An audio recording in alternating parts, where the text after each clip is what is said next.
तर पहलगाममध्ये दहशतवादी हल्ला झालेल्या ठिकाणी पुढारी न्यूजची टीम पोहोचलेली आहे। हल्ल्यानंतर घटनास्थळी पोहोचणारं देशातलं पहिलं मराठी चॅनल ठरलंय। हा जो स्पॉट आहे याला बैसरन पिकनिक स्पॉट असं म्हणतात आणि या ठिकाणी अनेक लोक जे आहेत मोठ्या प्रमाणामध्ये आपली पिकनिक पर्यटन करण्यासाठी आले होते आणि ते पर्यटन करण्यासाठी आलेल्या लोकांवरती दहशतवाद्यांनी हल्ला केला। समोर जर पाहिलं तर मोठ्या प्रमाणात जंगल आहे आणि या जंगलामधून हे दहशतवादी आले आणि त्यांनी इथल्या पर्यटकांवरती हल्ला केला।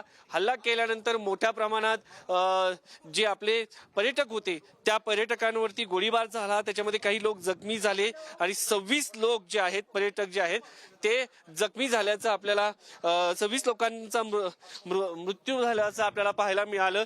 तेच हे ठिकाण आहे आणि साधारण 7 ते 8 किलोमीटर पायी खडतर प्रवास करून या ठिकाणी पोहोचावं लागतं आणि मोठ्या प्रमाणात जर आपण पाहिलं तर मोठ्या कष्टानं या ठिकाणी माणूस पोहोचतो। पुढारीची टीम देखील मोठ्या कष्टाने या ठिकाणी पोहोचलेली आहे आणि हे दृश्य तुम्ही पाहू शकतात की अत्यंत निसर्गाने मढलेलं हे जम्मू काश्मीरचं पहलगाम भाग आहे आणि बैसरन पिकनिक स्पॉट आहे। त्या ठिकाणी ही घटना घडली होती आणि त्या ठिकाणी सध्या पुढारीची टीव्हीची जी टीम आहे ती पोहोचलेली आहे। तुम्हाला हे दृश्य जे आहे त्या ठिकाणाहून दाखवण्याचं काम आमचे कॅमेरामन अनिल कपूर करत आहेत आणि या ठिकाणी पोहोचणं अत्यंत कठीण आहे आणि त्या ठिकाणी आपण तुमच्यासाठी पोहोचलेलो आहोत आणि सगळ्यात महत्त्वाचं म्हणजे या भागामध्ये सुरक्षिततेच्या बाबतीमध्ये अजूनही धोका असल्याचं समजतं। तणावपूर्ण शांतता आहे त्यामुळं आर्मीचे जे लोक आहेत त्या ठिकाणून जाऊ देत नाहीयेत पुढे असं देखील पाहायला मिळतं।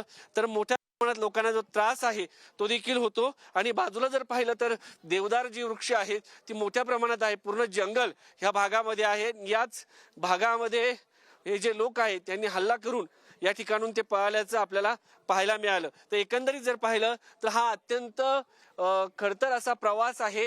या ठिकाणी पर्यटक जे आहे निसर्गाचा आनंद लुटण्यासाठी येत असतात आणि लोकांना मोठ्या त्रासाला या निमित्ताने जावं लागतं। तुम्ही या ठिकाणी पाहू शकतात सुरक्षा व्यवस्थक जे आहे या ठिकाणी मोठ्या प्रमाणात तैनात करण्यात आलेले आहे आणि आजूबाजूला जर पाहिलं तर पूर्णपणे जंगल आहे आणि जंगलाच्या मध्ये हा स्पॉट आहे आणि त्याच ठिकाणी बैसरन पिकनिक स्पॉट मध्ये जो हल्ला होता तो 3 दिवसापूर्वी झाल्याचं आपल्याला पाहायला मिळालं। पूर्ण देश हल्ला आता देश जो आहे आपले भारत सरकारकडनं न्यायाची अपेक्षा करत आहे।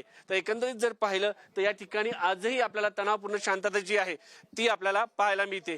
कॅमेरामन अनिल सह शिवाजी काळे, पुढारी न्यूज, पहलगाम।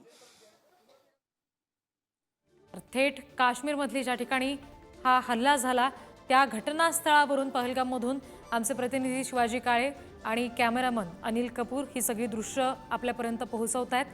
त्याच घटनास्थळावर आता सध्या पुढारी न्यूजची ही टीम आहे जिथे मागच्या 1-2 दिवसांमध्ये सातत्यानं हल्ले झाल्याचे व्हिडिओ आपण पाहिले। अत्यंत भ्याड असा हा दहशतवादी हल्ला होता। अनेकांचा मृत्यू याच्यामध्ये झाला आणि आता या सगळ्या घटनास्थळावर पुढारी न्यूजची टीम पोहोचली आहे।